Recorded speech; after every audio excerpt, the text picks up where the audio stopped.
tu sais, ça a été une grosse barrière pour moi aussi, personnellement. C'est-à-dire que je suis en amour avec une technologie. Le nombre de pitches que j'ai faites, que le monde m'a dit, c'est bien cool, mais je comprends rien. What's up, folks? Bienvenue sur Ça se passe. Aujourd'hui, je jase avec Jean-Maxime Larouche, CEO et cofondateur chez Epoch, une plateforme de prédiction de la performance publicitaire basée sur l'intelligence artificielle et la neuroscience. Donc, de la neuroscience au financement VC à l'international, on couvre du gros stock. Puis Jean-Maxime, il y a des perspectives solides sur l'intelligence artificielle qui m'ont fait réfléchir pas mal.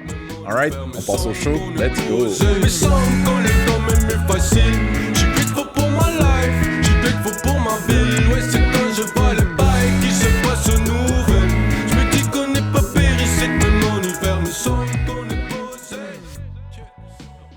Jean-Maxime Larouche, bienvenue sur Ça se passe.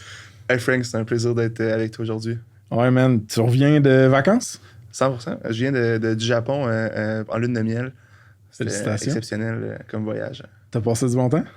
Du très, très bon temps. Est-ce que t'es capable de crocher au complet ou ça a pitonné un peu? Ben, j'ai quand même travaillé à distance de nuit, là, mais sinon, le reste, ça a bien été là. Nice. Mais en tout cas, félicitations. C'est une sacrée belle étape dans une vie, je pense, man. Puis une sacrée belle destination de ce que je comprends. C'est le voyage d'une vie, effectivement. Ouais. Parce qu'en plus, je fais du kendo, je joue au shogi, fait que c'est des échecs, j'ai genre même gradué là-bas. T'es-tu sérieux? Ouais. C'est donc bien nice, ça. C'est comme des échecs japonaises. Il y a comme une fédération japonaise. Comment ça s'appelle? Le shogi. Le shogi. Ouais. Je vais mettre ça dans les show notes. Shogi dans les show notes. Excellent. Alright. Comment on s'est connus? Est-ce que tu te rappelles? En fait, j'ai fait une conférence au WAC à Québec. Puis on s'était manqué, mais t'as entendu parler de ma conférence par quelqu'un que tu connais. Exact. Puis là, tu m'as recontacté, fait qu'on s'est fait un petit appel. Exact. Et nous voilà. Et nous voilà. Moi aussi, j'en donnais une conférence avec l'excellent mentor François Deagle Bérubé. The Eagle. Exact. All right, man. Fais-nous donc un mini recap juste de ton parcours, qu'on a une idée de ton profil. T'es qui? Oui, exact. Donc, je suis fondateur, CEO de Epoch. Je suis également candidat au PhD en neurosciences cognitives computationnelles. Je viens vraiment du monde académique. Fait que, je dirais, intelligence artificielle, neurosciences, comment on arrive à modéliser le cerveau humain, comprendre les processus cognitifs. Au départ, j'ai développé une technologie qui permet de mimer des cerveaux humains moyens. Puis basé sur cette technologie-là, on s'est demandé comment on peut maintenant créer un produit, créer une compagnie, une application industrielle. Basé là-dessus, ça a été là le début de la startup. Je t'en dirai plus par la suite. OK. Puis c'est ça. Fait que Epoch, H-I-P-P-O-C. Ouais, ça vient de l'hippocampe, en fait, qui est dans le cerveau, qui est une structure que si on l'enlève de ta tête, de ma tête, tu vas être plus capable de créer des nouveaux souvenirs, mais tu vas être quand même capable de te rappeler le passé. Mais à partir de ce moment-là, tu seras plus capable de créer des nouveaux souvenirs. Mais là, d'autres, j'ai tellement de questions yang sur cette première ligne d'introduction-là. Mais mettons, premièrement, quand tu dis un cerveau moyen, ça veut dire quelqu'un un peu d'homme? Non, ça veut plus dire que, mettons, peut-être qu'il est un peu d'homme, dépendant c'est qui que tu prends comme échantillon. C'est plutôt un cerveau qui va représenter le traitement cognitif moyen, par exemple, d'un Nord-Américain moyen. C'est qu'on va moyenner à travers différentes personnes c'est moyen leur dans le sens processus de cognitif, c'est ça, exact. Vraiment, OK. Puis... un cerveau dump, exact. Mais là, dans ma tête, on dirait que le AI était pas rendu là, à modéliser des cerveaux, là, puis que genre les machine learning ou deep learning processes qui étaient disponibles, ça marchait pas pour faire ça. Ben, en fait, je veux dire, dès les premiers réseaux de neurones sont apparus en neurosciences cognitives avant même d'être en informatique. OK. Puis c'est sûr et certain que la capacité de modélisation qu'on a du cerveau humain est pas...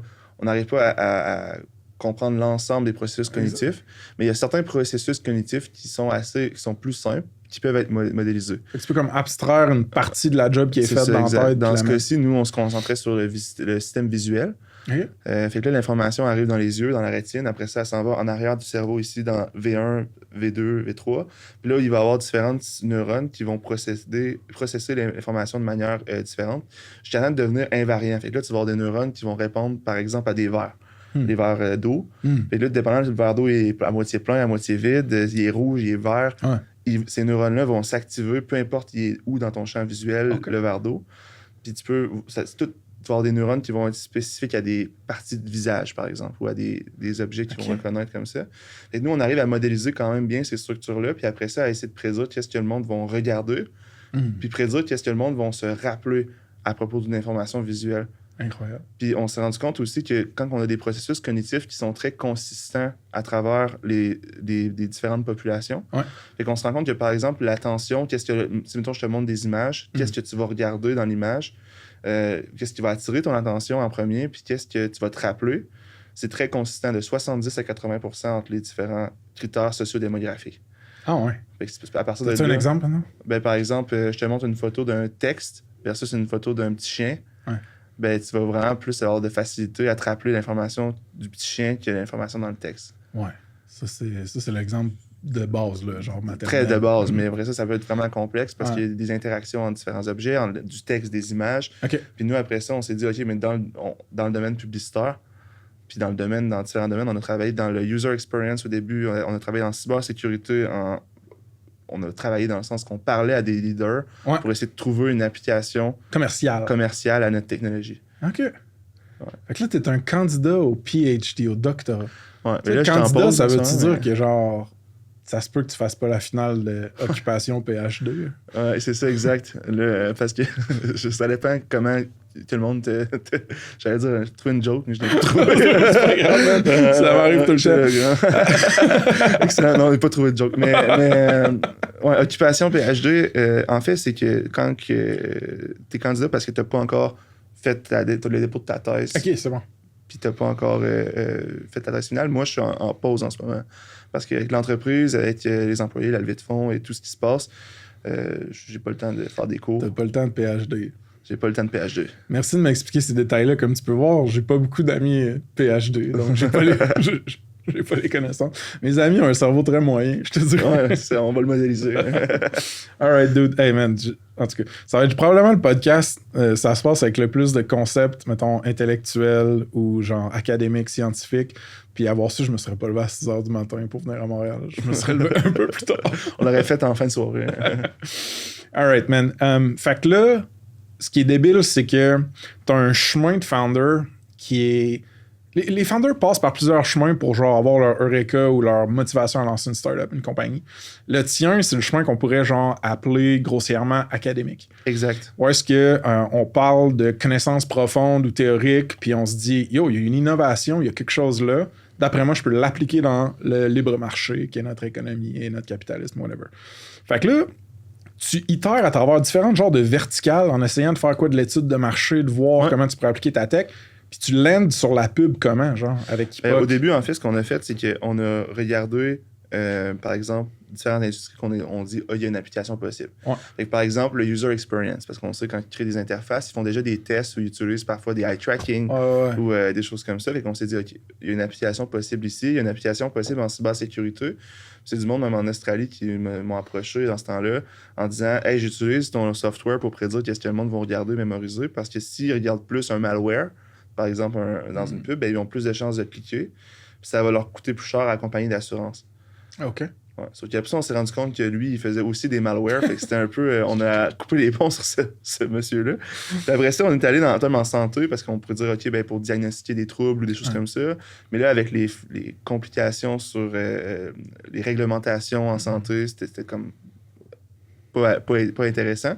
Puis à chaque fois, on comparait c'est quoi la taille du marché en termes de nombre de clients potentiels. Puis en termes de valeur par client qu'on est capable d'aller chercher. Puis on se rendait compte qu'en publicité, c'était toujours là qu'il y avait le plus, non seulement de clients potentiels, mais en plus de ça, le dollar par client était beaucoup plus intéressant qu'en user experience. Sachant également que dans cette situation, on avait différents discours. Puis là, on a commencé à faire une chasse aux VC.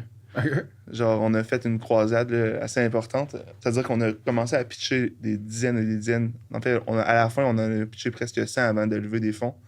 Je t'arrête là-dessus parce que c'est une partie crunchy, le financement, puis je veux me la garder. Parfait. Comme dans un deuxième, troisième service à travers cette expérience culinaire qu'on a là. C'est pas ma meilleure.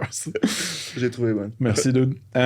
Parce que là, il y a deux choses que je veux mettre sur la table avant qu'on continue pour que le monde catch bien l'histoire. Un, c'est qu'est-ce que Epoch fait concrètement aujourd'hui, son application commerciale dont on parlait, puis 2, quand tu dis « on », c'était qui, genre? C'était qui l'espèce de founding team? Là? Oui, exact. Dans un premier temps, qu'est-ce qu'on fait Epoch? On prédit puis on génère des créatifs publicitaires. Ouais. Ce que je veux dire par prédire, c'est qu'on arrive à prédire un créatif publicitaire en fonction de tous les paramètres d'une campagne spécifique. C'est qui l'audience, c'est quoi le placement, c'est quoi le budget que tu vas dépenser, c'est quelle date tu vas mettre la campagne en ligne. Parfois, on a des clients qui sont même plus loin avec des données first party parce qu'on sait que ça impacte leur marché. Par exemple, le Cirque du Soleil, les avions qui atterrissent à la ville de Las Vegas expliquent beaucoup les achats de billets dernière seconde. Fait que là, parce qu'on sait que le meilleur créatif publicitaire, puis souvent le monde, ils font du test A/B. Ouais. Là, ils vont faire différentes versions de créatifs publicitaires. Puis là, ils n'auront pas de budget pour en faire plus que 2 ou 3 versions parce que faire des créatifs publicitaires, surtout pour les grandes compagnies, ça coûte très cher. Puis après ça, ils vont comparer leurs 2 versions sur des tests A/B avec un faible budget. Puis après ça, quand ils vont arriver pour scaler leur budget, bien souvent, leur coût par acquisition va augmenter. Puis ils vont dire, OK, j'ai une perte de 2 semaines de test, puis je sais pas comment d'argent sur une perte de temps. Ouais, je comprends. Fait que là, à ce moment-là, nous, ce qu'on fait, c'est qu'on arrive à trouver, parce que le meilleur créatif publicitaire, tu augmentes ton budget, ça peut devenir ton pire. Le meilleur créatif publicitaire, tu changes un peu l'audience, tu changes la date, le mois, ça peut devenir ton pire créatif publicitaire. Fait que nous, on essaie de considérer toutes ces variables-là, mais aussi considérer qu'est-ce que le monde va garder, qu'est-ce que le monde va mémoriser. On revient aux neurosciences. Ouais. Fait qu'évoluer beaucoup, je dirais, le produit par rapport à notre technologie initiale. Et non seulement on arrive à générer toutes les versioning. Fait que nous, on prend les assets de nos clients. On prend leurs photos de produits, leurs photos, les assets de design qu'ils ont déjà en banque. On va prendre après ça des brand guidelines qui sont vraiment complexes. Des fois, c'est des codes de couleur. Des fois, c'est OK, le logo doit toujours aller à telle marge. En bas à gauche, par exemple, Kia, c'est leur cas. Donc, on va prendre notre AI, après ça, va faire toutes les versions de déclinaison possibles. Puis, il va être capable de considérer des offres complexes. Par exemple, on a des clients dans l'automobile où, à chaque mois, début du mois, le manufacturier envoie les offres du mois. Ils vont dire, OK, aujourd'hui, c'est tel modèle de voiture est à tel prix en location. Donc, nous, on va tout créer les créatifs, ajuster les offres automatiquement. On va être capable de créer des milliers de variations. Puis après ça, en fonction des paramètres d'une campagne donnée, on est capable de prédire avec haute précision quel va être le meilleur créatif pour minimiser le cost par acquisition. Puis à quel point cette expérience, on va venir à la team de fondateurs bientôt, là, mais à quel point cette expérience-là est self-serve versus obscure, puis juste du côté d'Epoch, puis tu redonnes une espèce de résultat ou un rendu au client. Y a-tu genre une forme de CMS que le monde dise voici mes guidelines, voici mes couleurs, voici mes promos, generate un paquet d'assets, puis ton modèle il roule dans le background. Tu sais, c'est comment que j'interagis avec cette tech-là? En fait, aujourd'hui, nos clients sont des plus grosses compagnies. Ouais. Fait qu'on est quand même, ils nous donnent un PDF avec tout parce qu'ils ont reçu leur brand guideline en PDF. Okay. Ils nous donnent un PDF avec leur brand guideline là, qui change de compagnie en compagnie, c'est vraiment varié. Puis nous, après ça, notre AI va traiter ce PDF-là. Puis après ça, on va superviser, savoir s'il y a des erreurs pour s'assurer que le brand guideline est bien respecté. Après ça, on va générer des échantillons de créatifs. On va présenter les échantillons de créatifs à notre client. Okay. Puis après ça, une fois qu'il est accepté, on est capable de rouler la machine. Puis pour ce qui est de la précision des prédictions, t'as genre de la data de où? Dans le fond, la première étape, c'est qu'on se connecte à toutes leurs données historiques. OK, fait que sur un meta business account. Exact, Google, ainsi de suite. Puis ou s'il y a des first-party data, on va se connecter à ça. On va prendre l'ensemble de la donnée, on va la nettoyer. En fait, notre AI va la nettoyer. Là. On a automatisé la majorité de ces processus-là. Puis après ça, une fois que c'est fait, on prend 20% de la donnée. Souvent, c'est les dernières campagnes qui ont eu lieu. Puis on regarde si notre modèle, à quel point il est précis pour prédire le futur. Ouais. Puis ça, on est très transparent de dire regardez, on peut pas vous aider. Ou est-ce qu'on est capable de vraiment avoir une précision qui fait du sens pour vous? Insane. Puis. Mais c'est pas self-serve. C'est exact, c'est ça. Il y a quand même une composante. On a déjà eu des premières versions du logiciel qui étaient sur la prédiction, qui est encore disponible en ligne, sur la prédiction de qu'est-ce que le monde regarde, mémorise, donner des recommandations de design. Elle est self-serve parce qu'on n'a pas besoin d'intégration. Puis elle est disponible, c'est juste qu'on se rendait compte que le product market fit à ce moment-là n'était pas top parce que le monde nous demandait, c'est bien beau de prédire qu'est-ce que le monde regarde, mémorise, mais c'est quoi mon ROI? Ouais. Mais là, est-ce que tes clients, ce sont souvent ou toujours des utilisateurs finaux style Kia, mettons un concessionnaire automobile ou genre, ou des fois c'est comme les middlemen, genre une agence de pub? En fait, nous, on a les deux. On a les agences plus les end-users, qui sont les end-users, je dirais, les clients eux-mêmes, les advertisers ou les agences, en fait. Ouais, c'est ça. D'un côté, advertiser, on parle de concessionnaires, on fait pas affaire avec des concessionnaires, on fait affaire avec des gros groupes ou des agences comme Trailer, qui, eux, les agences, vont avoir des milliers de concessionnaires ou des centaines de concessionnaires ensemble, où là, la valeur de contrat pour nous fait du sens de pouvoir faire ce processus-là que je parlais d'intégration avec eux, parce que non seulement ils ont assez de données, puis ils vont nous amener assez de valeur pour avoir quelqu'un de dédié aujourd'hui, parce qu'on n'est pas une grosse équipe. Fait... Ouais, exact. T'as besoin d'avoir un input du client, quand même. Ouais, même si c'est du SaaS en bout de ligne. Ouais. Mais tu dis que c'est du SaaS en bout de ligne, ça veut dire que genre ton client, que ce soit un advertiser ou une agence pour des advertisers, parce qu'après ils ont ça, un ils ont login accès quelconque. avec un login puis une plateforme. Fait qu'après ça, bon. une fois que tout est intégré, je veux dire, ils arrivent sur la plateforme, ils me disent, moi, je veux des créatifs pour tel modèle de voiture si on est dans l'automobile, ou tel produit si on est dans le retail. Voilà qu'est-ce que je veux mettre comme offre en fonction de type d'annonce. Puis après ça, tu génères plein de créatifs. Puis même, tu peux dire déjà c'est quoi le ID de ta campagne. Je veux faire une campagne sur Facebook. Voilà le ID. Nous, on est connectés, fait qu'on va chercher tous les paramètres. Puis après ça, on dit, ben voilà quel créatif, comment ils vont performer, lesquels que tu devrais choisir. OK. Mais c'est une plateforme SaaS pour ça. C'est bon. L'équipe fondatrice, ça ressemblait à quoi? Puis là, est-ce que tout le monde est encore là? Oui, exact. En fait, au début, quand j'étais... Là, on remonte à très loin, là, quand c'était encore seulement une technologie, un balbutiement, j'ai rencontré quelqu'un qui faisait sa maîtrise à la fois en business puis à la fois en neurosciences. Puis cette personne-là est partie à un moment donné parce que, je veux dire, c'est un mindset en tant qu'entrepreneur. Il y a eu beaucoup de temps de sacrifice, beaucoup aussi de capacité à m'amener de mettre tout sur la table. Comme on s'imagine, on a une image. Parce que moi, j'en ai une. mais ça, c'est vraiment important. Puis il n'y avait pas cet alignement-là. Puis ça, c'est un peu, tantôt, un de mes conseils pour les fondateurs de ne pas prendre le premier enthousiasme. Parce que souvent, on a besoin d'avoir cette validation-là, mais c'est pas de n'importe qui. Puis après ça, lui, il nous a introduit à quelqu'un d'autre qui faisait sa maîtrise, qui est un autre cofondateur avec nous aujourd'hui, qui lui est encore là. OK, cool. Qui est Kevin Combe. Qui lui, il faisait sa maîtrise en business strategy, fait qu'il avait quand même une vision plus business. Puis moi, qui venais du monde académique, fait que ça fait quand même une bonne balance de ce côté-là. Nice. Puis fast forward à aujourd'hui, l'équipe, la compagnie, ça ressemble à... Y a-t-il une couple de chiffres que tu peux me lancer? En fait, aujourd'hui, on est 7. En fait, on a été plus un bout parce que depuis, on a automatisé énormément de choses. Fait que tous les jobs qui étaient au début répétitifs, on a pu finalement s'en débarrasser. Puis on s'est rendu compte aussi que des fois, t'as l'impression d'avoir besoin de plus de monde, mais c'est parce que le monde avec qui tu t'es engagé sont pas nécessairement les meilleurs. Ce qui fait qu'en bout de ligne, ça te coûte beaucoup plus cher que d'aller chercher un gars qui, lui, est vraiment senior, bon, compétent, ou une fille, une personne. Exact. Une bonne vieille personne. Ouais, exact. Vieille. Non, mais je parlais du terme. Sweet, man. Puis, au niveau croissance, au niveau rente de financement, je pense même la date de création, tu sais. Oui, exact. En fait, on est début 2020, puis tu sais, ça a été long, puis je pense que le fait de venir d'un milieu académique, puis de commencer avec une technologie sans produit, fait que ça va prendre beaucoup plus de temps, même avant d'être capable de lever des fonds. Parce que tu sais même pas qu'est-ce que tu pitches. Quand tu arrives devant des investisseurs, ils disent « OK, mais ta technologie, elle sert à quoi? » Fait que là, ça a été long depuis fin de mi-2020. Vraiment une fondation solide de dire « OK, là, on incorpore la compagnie, on va de l'avant. » Puis après ça, on a commencé à valider, à parler à plein de leaders, à faire des pitchs investisseurs. Puis ça a pris... après ça, on a levé de l'argent.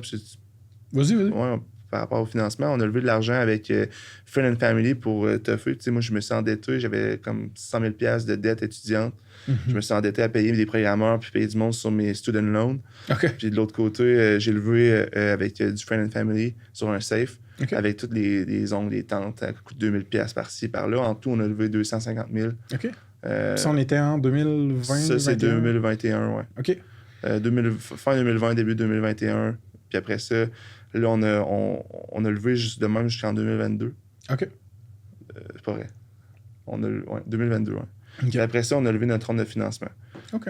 Puis là, ce capital-là, au départ, là, toi puis tes partners, le but, c'était de l'utiliser pour créer des versions de produits qui génèrent assez soit de revenus ou de traction pour ensuite pouvoir pitcher à des investisseurs un petit peu plus... je veux pas dire sérieux pour pas dénigrer les friends and family, mais... C'est quand même utile, mais je veux dire, institutionnel. Institutionnel, ouais. Exact. Puis c'est vraiment ça qui s'est passé. Ouais. Puis après ça, on a fait plusieurs versions. Puis ces produits-là, aujourd'hui, sont plus ou moins utilisés, la réalité, parce que notre produit aurait évolué. Puis c'est une séquence de pivots. Puis la différence, puis tu sais, je dis souvent, si j'avais à revenir dans le temps, une des choses que je ferais, c'est qu'à la place de me partir d'une technologie, puis d'essayer de trouver un problème à résoudre avec une technologie, je partirais d'un problème. Ouais. Je comprends. Mais comme c'était parce que je venais de ce milieu-là, c'était ça qu'on avait créé. Puis, tu sais, ça a été une grosse barrière pour moi aussi, personnellement. C'est-à-dire que je suis en amour avec une technologie. Le nombre de pitches que j'ai faites, que le monde m'a dit c'est bien cool, mais je comprends rien. C'est arrivé trop souvent. Mais t'es self-aware, t'es assez raisonné ou genre t'es capable de faire de l'introspection? Ça fait beaucoup d'erreurs, mais dans le sens que c'est juste parce que c'est que il y a eu un délai avant de comprendre que le monde ne comprenait pas. Je sais pas si tu vois ce que je comprends. C'est comme ça prend quand même plusieurs fois. Puis c'est sûr que comme dans notre cas, à nous, ça nous a pris une centaine de pitch VC avant de trouver quelqu'un qui a investi. Okay. On a levé 3 millions à ce moment-là. OK. C'était pour un pre-seed ou un seed? C'était un seed. C'était un seed, ouais, OK. C'était un seed. C'était des investisseurs de partout dans le monde ou juste du Québec? C'était 2 private equity, dont le fonds familial de M. Serge Godin. Oui. Bonjour Serge. Fondateur de CGI. Puis en soi, dans les deux cas, je veux dire, c'était la première fois de leur vie qu'ils faisaient un investissement dans une start-up. Start-up tech. Puis ça a été aussi une autre notion qui est quand même genre après coup, c'est-à-dire que même eux aussi ont réalisé on n'a pas l'expérience que d'autres personnes auraient. Puis ça peut être un frein important. Fait qu'il faut vraiment aussi, dans ton board ou aussi dans des advisory boards à côté, arriver à avoir le knowledge au niveau du conseil d'administration. Tu parles dans ton conseil d'administration où tu as, disons, ton portefeuille d'investisseurs qui investissent dans toi. Il faut qu'il y ait des connaissances au niveau de la technologie, mais de la commercialisation de cette technologie-là. C'est un peu ça que tu veux dire? Oui, exact. Puis qui ont également le réseau pour faire passer ta communauté, qui vont vraiment servir à de quoi plus que l'argent. Parce que l'argent, c'est plus facile à trouver de l'argent. Mais cet argent-là, si tu n'as pas les compétences autour ou le réseau autour qui va te permettre de vraiment amener ton business à un autre niveau, tu sais, puis j'ai des centaines, pas des centaines, mais des dizaines d'amis qui ont passé par des processus semblables, puis ils sont 100% d'accord avec moi, dans le sens que les investisseurs, c'est même beau de trouver de l'argent, mais c'est pas juste de l'argent que tu as besoin. Faut être quelqu'un qui a des compétences. Puis, tu sais, au même titre, là, j'ai des amis qui ont fait des VC aux States, puis genre, ils l'ont dit, là, ils ont investi dans nos compétiteurs. En même temps d'investir dans nous. C'est comme que le meilleur gagne. Ouais, c'est un peu... c'est un peu rock'n'roll. Faut faire attention aux dynamiques que ça peut créer. Puis, tu sais, je parlais justement au monde de Gsoft à Guillaume, puis ils me disaient qu'ils ont Workly, puis maintenant, qui ont bootstrappé. Ils sont dans une autre situation globale au niveau de la capacité que tu as en tant que fondateur de garder un contrôle aussi 100%. Sur ta compagnie, sur où elle s'en va. Mais là, j'accroche sur quelque chose, puis c'est peut-être un détail, puis si oui, tu me diras, puis peu importe. Là. Mais le premier cash institutionnel que tu as levé, il était au niveau des compagnies d'équité privée, de private equity. Eux, leur, thèse d'investissement puis horizon de retour, il me semble que c'est différent des VC. Ouais, ben dans le fond... comment ça a joué? Ouais. C'est une des raisons, c'est que les autres, leur objectif, c'était de la profitabilité à court terme. Ben, c'est ça. Ce qui devient un peu complexe parce que c'est un frein sur ta croissance potentielle. Ce que je pourrais dire par rapport à ça, en fait, c'est que ça a été... aujourd'hui, il faut lever de l'argent, puis ils veulent pas sortir du jeu, puis je comprends, fait que ça peut causer des problèmes. Mais à court terme, on était dans un scénario où il y a plusieurs deals VC. C'est le Y Combinator qui vient d'envoyer la lettre à tous son portfolio en disant faut que vous levez de l'argent ou vous vous arrangez avec le cash flow que vous avez actuellement pour les 24 prochains mois parce que vous n'arriverez pas à lever de l'argent. J'avais des amis qui avaient des deals sur la table qui étaient prêts à signer quand le Y Combinator a sorti cette lettre-là, le deal est disparu, comme du vent. Puis ils sont fermés aujourd'hui, cette compagnie. Ouais. La réalité, fait que t'es comme dans une situation de survie ou une situation existentielle. Oui, mais en même temps, c'est de du jour au lendemain, les VC ont commencé à avoir un discours de private equity. Ils ont commencé, avant c'était growth. Tu parles post-COVID, là, tout de suite après post-COVID. Avant c'était growth at any cost. Puis, genre, fait, soit que tu as des revenus ou soit que tu as des eyeballs, peu importe comment ça te coûte des obteneurs. Puis plus tu as d'argent, mieux c'est dans cette situation-là. Puis après ça, c'est devenu give me the profitability formula. Fait que genre, montre-moi que tu es capable d'atteindre une profitabilité, même à petite échelle, pour qu'après ça, quand que je mette du gros cash, je sois sûr que tu es capable de le faire. All right, folks. Vendredi le 25 octobre, on débarque à Sherbrooke pour un live podcast avec Sean Young, Stéphane Guillemette, les leaders de Classcraft qui ont exit à HMH. Les deux gars ont eu une expérience de earn-out vraiment différente, donc ça va être intéressant de rentrer là-dedans. On va jaser M&A, EdTech, puis la tech en estrie. Les billets sont dispos sur la bannière de notre site, en show notes ou sur Eventbrite. Ça risque de sell out comme les autres. Donc, achetez vos tickets rapidement puis amenez quelqu'un qui ne connaît pas ça se passe. OK? Back au pod. Et puis toi, t'es dans ce tourbillon macroéconomique-là.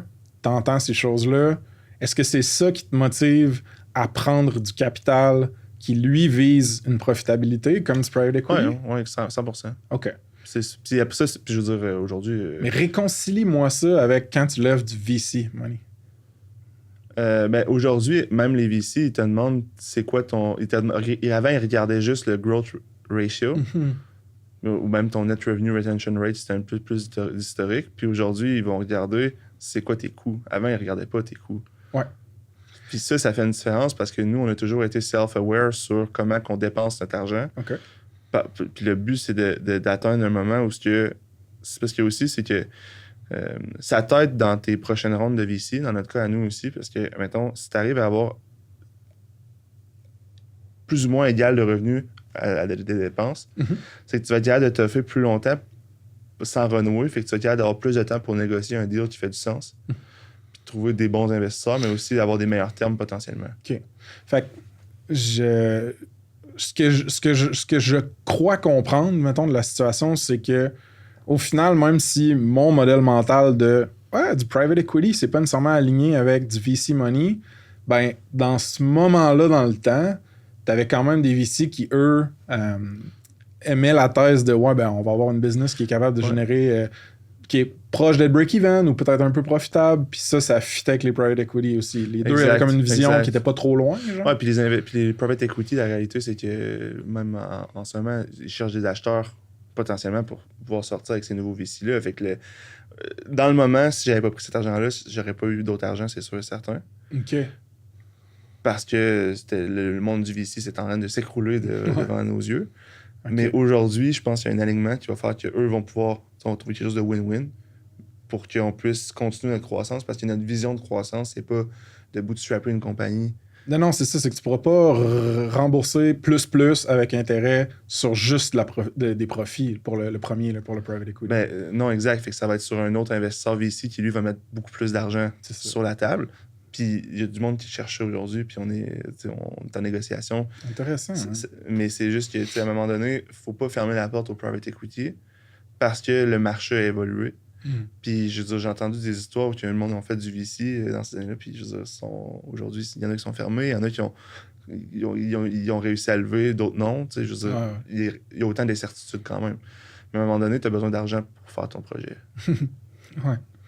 Ben, parlons de ça un petit peu, dans le fond, parce que j'ai une idée grossière de la structure de coût quand tu développes un SaaS. Tu vas pusher du code, pusher des pixels, avoir à peu près tant de headcount. Probablement que si tu comptes tes scènes entre une couple de centaines de milliers jusqu'à 1 million, tu es capable d'avoir un Christy de beau produit qui est commercialisable, mettons. C'est très ballpark. Mais c'est vraiment ça. Mais pour toi, mettons, est-ce que le fait que ça soit un modèle d'AI qui soit développé, amélioré, customisé même, dépendamment de l'industrie, est-ce que ça gonflait ta structure de coût? Est-ce que ça jouait sur ton financement? Parle-moi de ça. C'est sûr qu'effectivement, au début, on a toujours eu une vision assez frugale parce qu'on a dû se débrouiller avec moins d'argent dans les débuts pour faire. Mais c'est sûr que les crédits que tu peux avoir avec AWS, avec Google, ça l'aide énormément à pouvoir dépenser du free money en frais de serveur puis arriver à, par le fait même, supporter des coûts d'infrastructure, des coûts de rentraînement, de validation. Des fois, on a beaucoup d'argent que c'était dans R&D, tu essaies des affaires, ça marche pas, des fois ça marche. Ça, c'est sûr et certain qu'il y a beaucoup plus d'exploration nécessaire que quand tu es dans une structure vraiment SaaS où tu engages du monde qui l'ont déjà fait, puis tu y vas. Oui, c'est ça. La logique, c'est ça. Le UI fait ça. Quand tu cliques sur ce piton-là, ça colle tel API. C'est un petit peu plus complexe là, quand tu as un modèle prédictif ou de génération. Parce qu'en même temps, ça dépend de plusieurs autres variables. Ça dépend de la qualité de la donnée que tu ingères. Puis, mettons, cette qualité-là, elle peut être pas nécessairement stable dans le temps.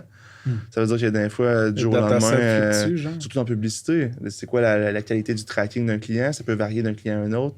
Il y a vraiment beaucoup de mécanismes qu'il a fallu mettre en place qui, eux, sont intenses en termes de coûts, effectivement. Puis là, est-ce que l'état de la technologie, quand tu sors du HEC... C'était-tu au HEC que tu étais, toi? Moi, j'étais à l'Université de Montréal. À l'Université de Montréal, c'est que vous êtes passé dans un accélérateur du HEC, c'est ça? Exact. Ça a été quelques années après la fondation, en 2021-2022, je pense. Quelque chose comme ça. Puis, on a fait d'autres... Avant ça, on a fait Healthspark. Ouais, parle-moi de ces accélérateurs-là. En fait, même avant, on a fait Datapreneur. Parce que c'était plus une capacité d'idéation. Puis, dans le fond, ça, c'est l'accélérateur de l'Université de Montréal pour le monde en data, en AI, le monde qui parle d'innovation puis qui veulent essayer de trouver ça a quand même été aidant à ce niveau-là. Après ça, on a fait Healthspark parce que c'est OK, on va faire un SaaS, mais on connaît rien au SaaS. Comment c'est un monde, le SaaS, tant au niveau des métriques, au niveau des comment gérer tes équipes, tes embauches, tout ça. Ça a un impact majeur. Puis Healthspark nous a énormément aidé. Moi, j'ai eu un mentor, Mike Laginski. Lui, c'était l'ancien CEO de Lotus, qui était à IBM, en fait. Puis après ça, il a été dans plusieurs autres startups comme CEO. Puis genre, j'avais 15 heures par semaine de meeting Zoom durant la pandémie avec lui. Nice. Où ce que, genre, basically, je travaillais puis il me donnait des conseils sur comment mieux travailler. Ça a été vraiment aidant. Ça, Healthspark, c'était un accélérateur? Ça, c'est un accélérateur SaaS. OK. Puis eux, ils prennent un share, à peu près 3% de ta business. OK, c'est bon. C'est comme ça, equity-based accelerator. Fait qu'ils donnent plus de services, ils sont vraiment plus présents que, mettons, d'autres qui sont institutionnels, pas seulement qui sont associés à des universités. Ouais. Puis eux sont à Ottawa, c'est ça que Ottawa, mais tu peux être remote un peu partout. C'est combien de temps que tu as passé dans Datapreneur, dans Healthspark? Datapreneur, c'était un 6 mois. Un 6 mois dans 8 mois dans Healthspark, mais après ça, tu sais, même Léo Lax, qui est le fondateur de Healthspark, tu négocies des term sheets, tu as des situations avec peu importe quoi. Le gars, il en a fait des centaines. Il connaît ses affaires, fait que il vient sur tes calls avec toi ou tu fais un call avec lui, puis genre, il te donne des conseils. Ça, ça a une richesse incroyable. Tu sais, même, c'est là que j'ai rencontré d'ailleurs Aidé, Steve Desjardins, le fondateur de Aidé, qui était dans le programme, qui avait le même mentor que moi, Mike Laginski. Puis là, aujourd'hui, c'est un de mes mentors également, Steve, parce qu'après ça, ils ont vendu Aidé pour 60 millions à HealthSuite. Mais c'est vraiment cette notion-là d'apprentissage du monde du SaaS, de comment ça fonctionne, qu'est-ce que tu dois target, puis d'avoir tout est dans l'entourage pour pas répéter les erreurs qu'eux ils ont faites. Tu apprends tellement. C'est hot. Ça, c'est vraiment majeur. Fait que ça, c'était dilutif, Healthspark un petit peu, mais pour toi, tu dis, man, la valeur que j'ai eue en apprentissage, en mentorat, en introduction, c'était 100%. Plus. Puis après, HEC Montréal, c'était quoi ce... L'avantage de HEC Montréal, c'est, je dirais, d'un point de vue du réseau business. Parce que eux, là, c'est dans un moment où on sait comment ça marche le SaaS, on est équipé. Mais d'un point de vue acquisition, dans notre cas à nous, parce que c'était aussi, on cherchait des plus gros advertisers. Fait que c'est comme, il y a quand même c'est pas un self-serve software qu'on est en train de créer là. Il y a des dynamiques où on se rend compte que dans le monde des affaires, quand tu fais du développement des affaires, c'est vraiment une capacité relationnelle. Puis eux ont vraiment été là pour nous faire des introductions. Parce qu'ils ont un réseau d'introductions assez intéressant à travers le HSE. Notamment, ils ont beaucoup de donateurs qui sont dans des grandes compagnies. Un des exemples, c'est qu'à un moment donné, on Nathalie Marcoux, qui est la fille de Rémi Marcoux, qui ont créé Transcontinental, sont vraiment impliqués aussi dans l'accélérateur. Puis eux sont connectés, fait qu'ils te font plein d'introductions aussi quand ils sont toujours là pour aider. C'est fascinant. Puis à un moment donné, il y a un donateur qui a donné un prêt de 10 000 sans intérêt qu'on avait eu à nous, puis on avait besoin. Puis là, j'ai repris à la poste, je l'ai renvoyé en disant qu'on avait besoin d'un minimum 1 million en équité parce qu'on... Ça, c'est bold move, là. OK, réexplique-moi un peu cette histoire-là. Genre, on a reçu un prêt de 10 000 sans intérêt sous forme de don au HEC. Puis qu'il nous fallait rembourser au HEC. Une personne connue, là, genre. C'est un private equity, une personne qui est peu connue, mais qui est vraiment... Je peux même pas dire son nom parce qu'il reste...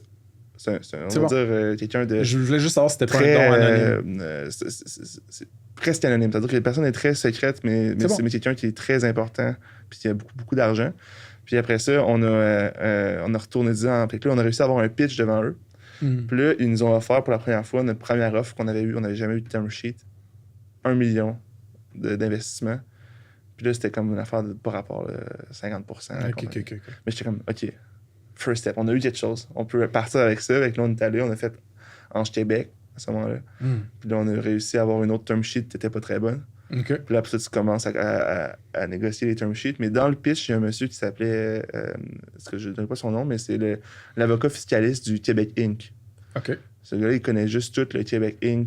C'est l'avocat fiscaliste de Alain Bouchard de Couche-Tard, qui vient de faire une offre de malade à 7-Eleven on a pris ce matin. De Jean Coutu, de Serge Godin, ainsi de suite. Fait que là, tout ça ici, c'est comme... Lui, il est allé, puis il est allé trouver d'autres mondes. Puis là, ils m'ont offert 2 millions USD. Puis là, on a pu négocier, continuer à négocier. Fait que je dirais que... Puis ça, j'avais lu ça dans un livre, c'est faire des bold moves de même. Là, c'est payant après ça. Parce que on n'aurait pas potentiellement pas levé l'argent si on n'avait pas eu le boldness de dire « Check, ton prêt qui est un cadeau, là, on le prend même pas. » Intéressant. Fait que là, on est en quelle année quand tu fais cette série-là, un peu de... C'est 2022. Step up, une fois que j'ai un term sheet X, j'essaie d'en chercher un meilleur. Ouais, 2022. 2022. Combien de temps ça a pris toute cette... OK, là, c'est intéressant parce que tu prévois ton budget. Là, tu te dis, écoute, j'ai mon term sheet, là, ça va signer.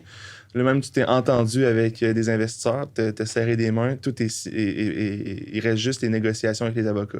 Okay. Et là, tu calcules, tu te dis, OK, en moyenne, un due diligence process va prendre tant de temps parce que nous, c'est pas... quand tu fais une ronde sur un safe ou sur une débenture, ça prend moins de temps en termes de due diligence. Mais là, on était dans un processus où on a fait une ronde en équité. Et là, ça prend beaucoup plus de temps, beaucoup plus approfondi. Nous, on se calcule, on dit, OK, ça va prendre 3-4 mois pour avoir l'argent. Il restait pas beaucoup d'argent dans le compte. On a comme... on s'est arrangé pour retirer l'argent. Puis là, c'est parce que c'est pas le problème qu'il reste pas beaucoup d'argent. Le problème, c'est que tu peux pas lever d'autres argent. Tant et aussi longtemps que ce deal-là n'est pas clos. Ouais, à cause que tu as comme un commitment sur ce... Exact. Puis la réalité, c'est que nous, dans notre situation, on levait après aux 3 mois. J'allais chercher du new friend and family, puis à la fin, on y allait à coût de 50 000. Tes friends and family doivent être tannés que t'appelles. Mais après ça, c'était pas les mêmes. Je sais. On avait peut-être en tout 30 personnes. Les premiers, c'était des oncles, des familles et tantes. Puis après ça, c'était OK, on a un chercheur à l'université, un investisseur qui fait un angel qu'on va chercher. Qu'on fait que là, t'as de la pagination sur ton cap table. Là. Exact. C'est vrai. Ça fait partie comme de la game. Il faut ce qu'il faut. Il faut de l'argent, t'as besoin d'argent, faut que t'avances, faut que t'ailles plus vite. Puis genre, cet argent-là, c'est du gaz là, dans ton engin. Absolument. Puis là, ce qui est intéressant, c'est que nous, on avait calculé genre 3 mois, puis il a fallu refaire le calcul. C'est pour le seed, là, juste être sûr. Pour le seed, parce que d'habitude, le monde font un seed souvent avec un safe, et que là, c'est moins compliqué. Mais nous, avec le private equity, ils voulaient de l'équité. Ils font pas de débenture, là. Ils veulent du stock. Puis c'est correct. Puis genre, mais là, c'est juste que durant le processus de calcul de due diligence, ça a pris 8 mois avant d'avoir le cash. Financials changent. Fait que là, il faut que tu réajustes tout le temps, tu réduis. Là, tu mets ton monde en stand-by pour les rembaucher plus tard. C'est vraiment une situation. T'as eu à faire ça? Ouais. C'est rough quand même. C'est vraiment rough à faire, mais comme t'as pas le choix parce que genre t'as pas d'argent pour les payer. Là, toi, t'es founder et t'as des co-founders. tu vis cette situation-là où est-ce que t'es comme Chris, avoir le cash dans le compte de la compagnie, je pensais que ça prendrait 4 mois. Finalement, c'est en train d'en prendre 8. Faut que je mette des ressources puis du monde clé sur pause pour pas être dead broke puis avoir la banque qui m'appelle. Ce que je faisais, c'est que je signais des option plans assez intéressants pour que ce monde-là il reste. Là. Puis tu continues à garder. Ouais, tu étais généreux avec la ressource que tu pouvais dépenser qui était tes stock options. Ouais, exact. Mais est-ce que tu pouvais utiliser un peu cette pression économique qui est très réelle là envers les investisseurs et dire là, guys, si ça signe pas puis qu'on close pas cette petite vérification diligente là ou je sais pas quoi, on va mourir là. Tout le monde va perdre. On l'a utilisé pareil. Là. C'est sûr, ce discours-là était présent, c'est sûr. Okay, si t'as pas le choix de faire jouer ça, puis ça aurait peut-être pris plus de temps. Mais tu sais, le problème que tu te rends compte, c'est qu'à un moment donné, quand les avocats commencent à s'ostiner sur des tournures de mots. Ouais, je sais, je l'ai vécu quand on l'a vendu. Puis genre, tu te dis, OK, puis oui, tu t'en doutes même pas que c'est important, mais genre, tu comprends fuck all le pourquoi c'est important, concrètement. Genre, de qui ou à qui, genre, comme, mettons... ben, t'as-tu... Moi, une chose que je trouvais intéressante avec Itai et même Georges, Itai, c'était le CEO de Douda, ceux qui nous ont achetés. Puis Georges, c'était un partner à moi, puis mon mentor. Une chose qu'ils m'ont appris les deux de leur côté, c'est, man, la job des avocats, là, c'est de lister tous les risques, tous les détails, pour pas que tu puisses en revenir contre eux, puis pour qu'eux puissent dire j'ai couvert toute la surface d'exposition de risque là, au maximum. Là. Mais ta job de founder, c'est de dire hey, écoute, là, il y en a des risques qu'on va laisser. C'est tranché au niveau de genre la prise de risque que tu prends, puis à quel point tu vas être genre granulaire dans juste. Ouais, exact. Mais c'est parce qu'il y avait ça, la réalité, c'est que moi j'aurais tranché, mais mes investisseurs n'étaient pas prêts à trancher sur ça aussi. C'est ça. Oui, absolument. Puis c'est ça qui a fait que ça prend plus de temps. Puis aussi, tu sais, grosso modo, ça a quand même coûté très très cher aussi.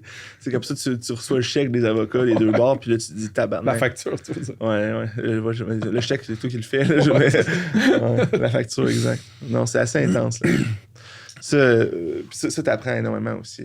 Puis une des choses que... C'était toi qui étais au front de ces trucs-là ou plus un autre co-founder ou les deux moi. Ou les trois? Je sais plus trop. Je m'en occupais comme responsable, mais c'est sûr et certain que l'autre fondateur après ça devait réviser, mais c'était moi qui s'occupait à ce moment-là. C'était assez... T'apprends beaucoup. T'apprends énormément. De point de vue des trucs légaux, des trucs... comment un Unanimous Shareholder Agreement fonctionne. Parce qu'avant ça, t'en as un, mais tu te dis... Là, tu te rends compte que okay, c'est le conseil d'administration qui contrôle l'entreprise, mais comme pour certaines situations, tu dois avoir des votes. Dans ces situations-là, qu'est-ce que tu fais? Les voting trusts sur des petits investisseurs parce que tu veux pas que ça ralentisse. Il y a vraiment beaucoup de facteurs qu'il faut que tu tiennes en considération. Puis ça, c'est quelque chose quand ça va se reproduire, très très bientôt. Je ne procéderai pas de la même manière. Je vais apprendre. Puis même sur les investisseurs... Là, Canada, shit. Québec, shit. Sorry. OK. En plus, tu l'as dit en anglais. Non, mais je t'agace, mais... c'est vrai, mais dans le sens que creusons un petit peu là-dedans. Difficile. OK. Au niveau de lever du capital de risque au Canada et au Québec, les termes ou juste les relations avec les investisseurs ont été plus challengeantes pour toi. C'est-tu un peu ça que tu dis?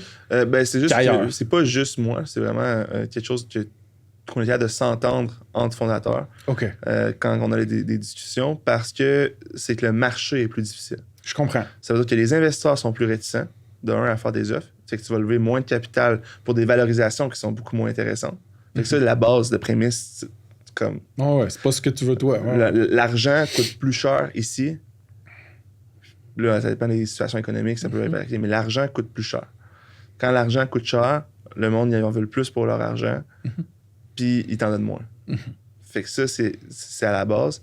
Les temps d'arriver à là, puis les métriques que tu vas devoir avoir ou mettre sur la table pour aller justifier ces valorisations-là sont reconnus comme étant beaucoup plus élevés au Québec, encore plus au Canada, puis au Canada, par rapport à n'importe où dans le monde. Puis là, on parle, que ce soit en France, que ce soit aux États-Unis, que ce soit même à Dubaï ou ailleurs, c'est cette réalité-là qu'on voit. Mais Jean-Maxime, pourquoi est-ce que c'est comme ça? Est-ce que tu penses vraiment que c'est juste une fonction de l'argent qui coûte plus cher ou c'est aussi une fonction culturelle? Je pense que c'est culturel. Ou est-ce qu'il y a une prise de risque qui est moins... Je pense que l'aversion du risque. J'écoutais, j'étais allé au lancement c'est Amiral Venture qui ont fait leur premier investissement dans Maxa AI. Puis j'étais à l'événement, puis il y avait un discours sur le but d'Amiral, c'est d'arriver à justement briser cette culture-là puis essayer de créer un premier fonds au Québec qui n'a pas cette aversion au risque-là, ou qui arrive à faire partie des gros deals qui s'en viennent, surtout dans le domaine de la donnée, dans le domaine de l'AI, dans le domaine, les autres sont dans le financing, surtout avec Maxa, dans le ERP. Mais en réalité, c'est culturel.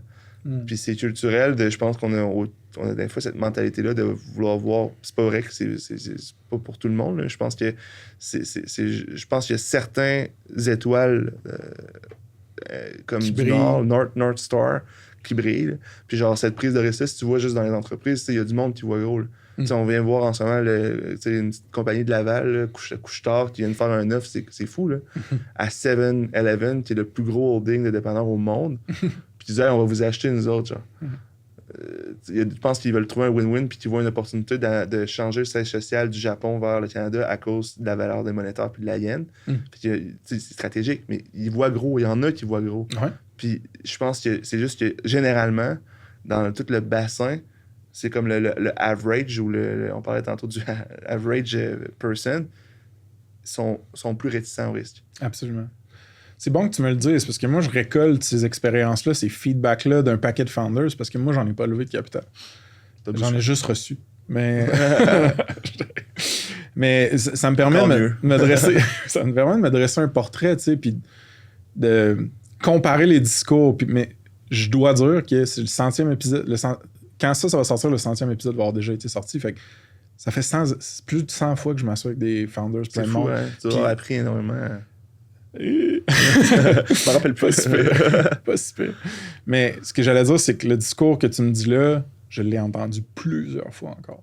Fait que de plein de sources différentes, de plein de mondes différents, qui n'ont pas nécessairement dealé avec les mêmes investisseurs, fait qu'ils semblent avoir une direction très correcte et vraie dans ce discours-là. Mais les Amiral, les Télégraphes,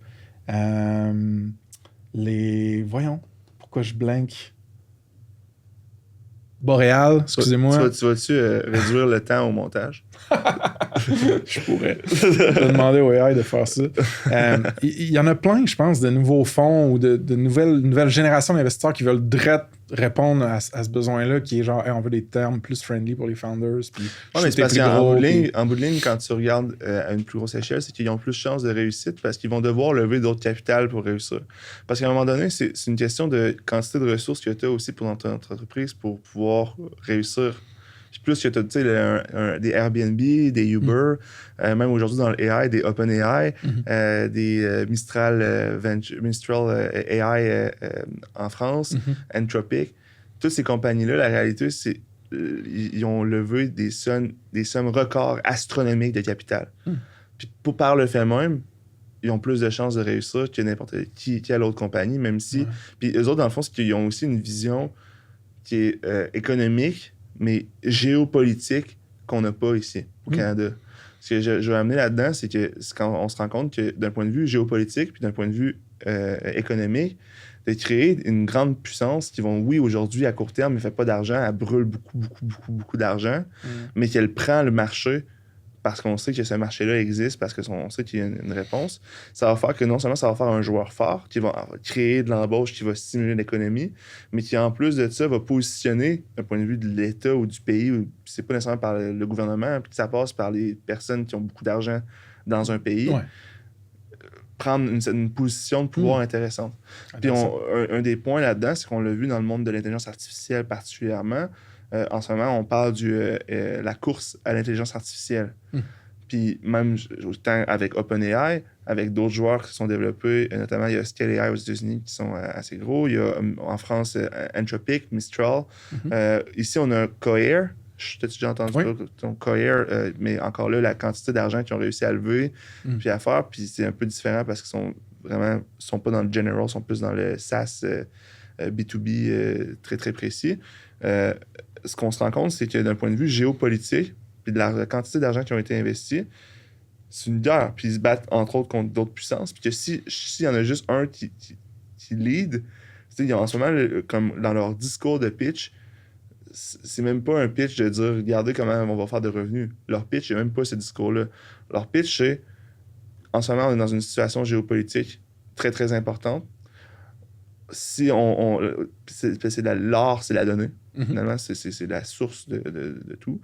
Et après ça, ils disent, si on prend par exemple la Chine, si la Chine arrive à créer cette superpuissance-là, on va rentrer dans une situation autoritaire, fait qu'on va, on va être dépendant de leur système, puis ils vont pouvoir avoir du contrôle sur nous. Il faut développer une liberté, une indépendance. Une indépendance, merci. Ou une dominance. Ou une dominance, mais ça va ensemble souvent, pour eux en tout cas. Puis même chose pour Mistral. Mistral a levé une somme record en disant, aujourd'hui, on n'a pas de souveraineté sur notre donnée en Europe.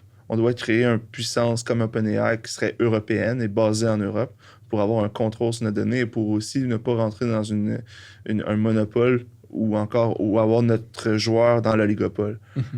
Je comprends. C'est fou quand même que ça change autant, mais je pense qu'ils ont cette vision politique-là.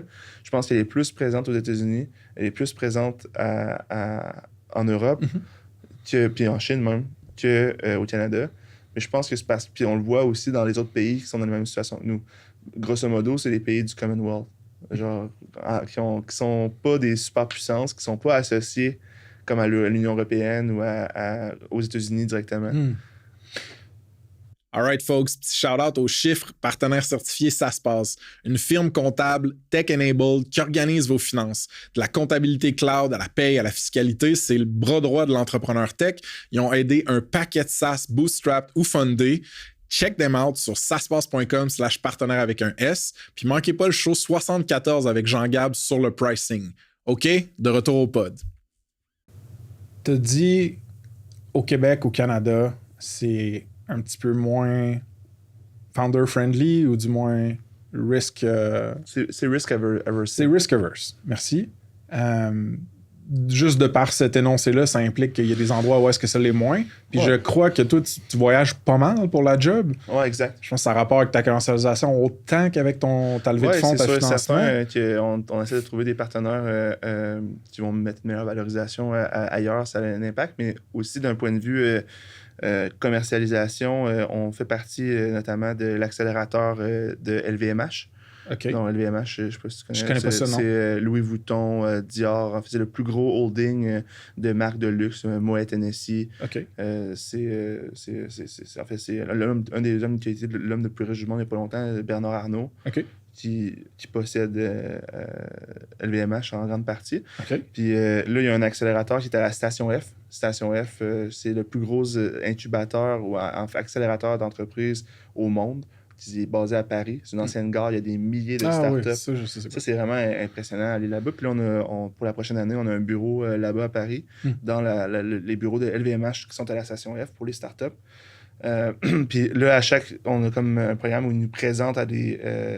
on doit y aller quasiment à tous les mois, où ils nous présentent à des compagnies de leur maison. Comme là, je suis allé il y a quelques temps, en mois de juillet, j'ai rencontré 10 équipes de Dior. Puis là, j'ai pitch Epoch, puis le but, c'est de créer des collaborations, des contrats avec eux autres. Là, j'y retourne mi-septembre pour rencontrer Moet Hennessy dans leur bureau. Fait que c'est vraiment une accélération en commercialisation de comment est-ce que tu peux prendre ta technologie qui les intéresse puis l'appliquer au domaine du luxe, qui est une industrie quand même vraiment différente au niveau du retail, au niveau de comment, tu sais, chaque publicité qu'ils créent, c'est quasiment une œuvre d'art pour eux. Ouais, ben c'est sûr que le ARPU, Average Revenue Per User, pour les gens qui achètent. Sauf pour nous, c'est intéressant aussi sur ce plan-là, surtout que... Autant les compagnies que leurs clients. J'augmente leur retour on ad spend de 0,0001%, ça représente quand même des sommes astronomiques, là, on s'entend. Mais Jean-Maxime, la question que j'essayais de poser, mais là, je vais te laisser aller parce que c'est intéressant, c'est que tu voyages pas mal pour la job. Ce que j'aimerais savoir pour closer notre loop sur les VC et le financement, c'est y a-t-il d'autres géographies ou régions où est-ce que tu as levé de l'argent ou tu as tenté de lever de l'argent puis que tu as trouvé justement qu'il y avait un risk profile beaucoup plus courageux ou beaucoup plus YOLO ou beaucoup plus peu importe? En ce moment, on prépare le terrain pour se rendre là parce qu'on a encore à peu près 1 an de runway. OK.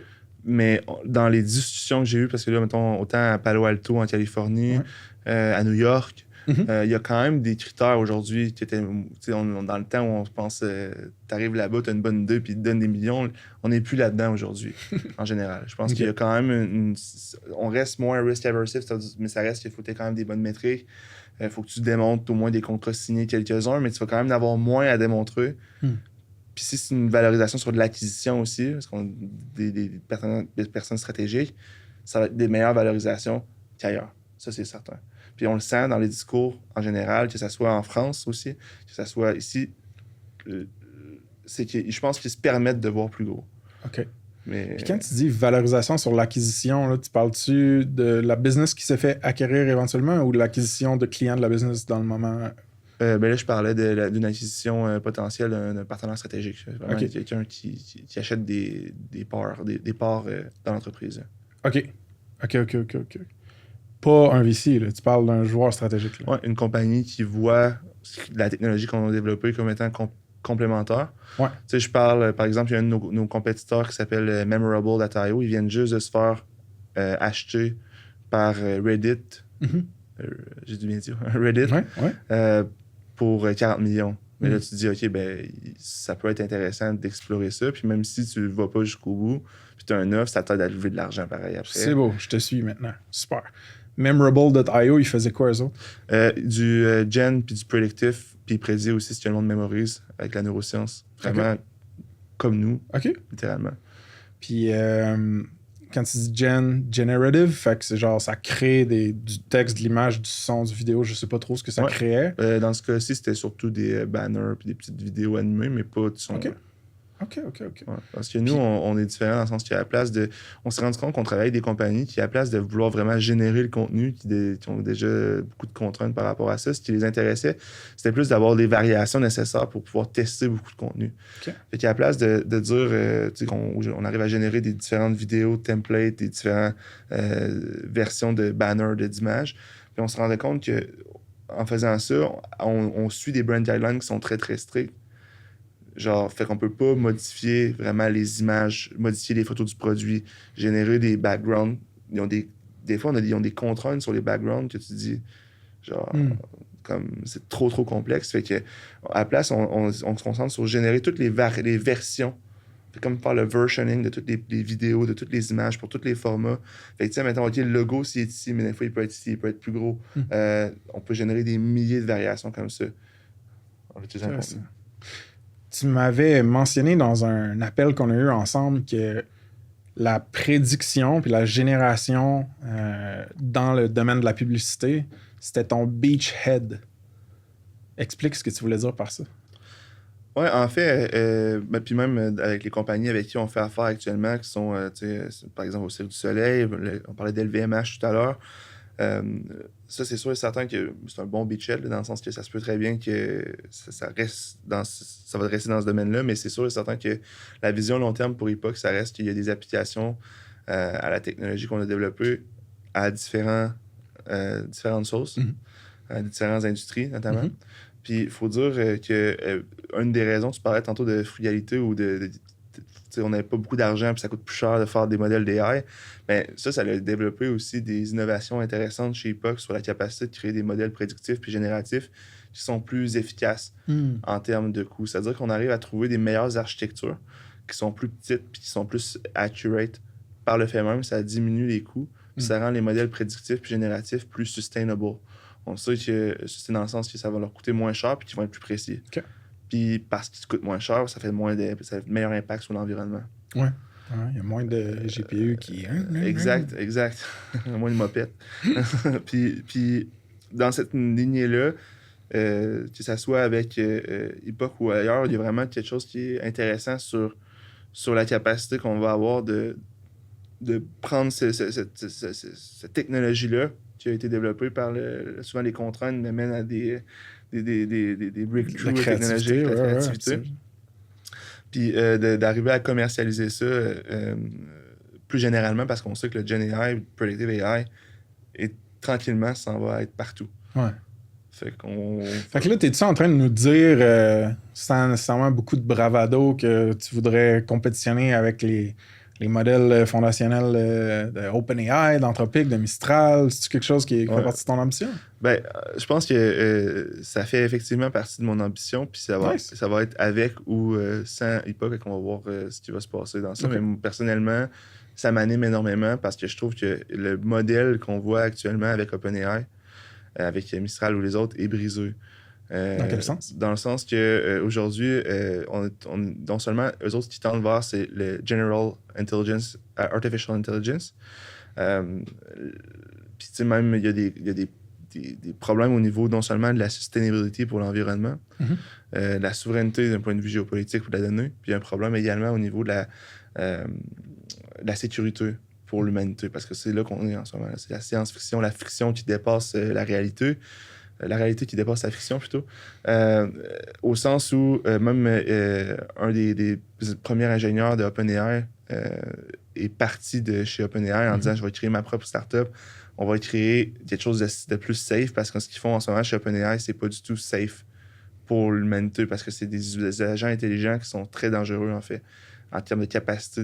Si ça tombe dans les mains d'une personne qui n'est pas... mal intentionné. Mal intentionné, exact.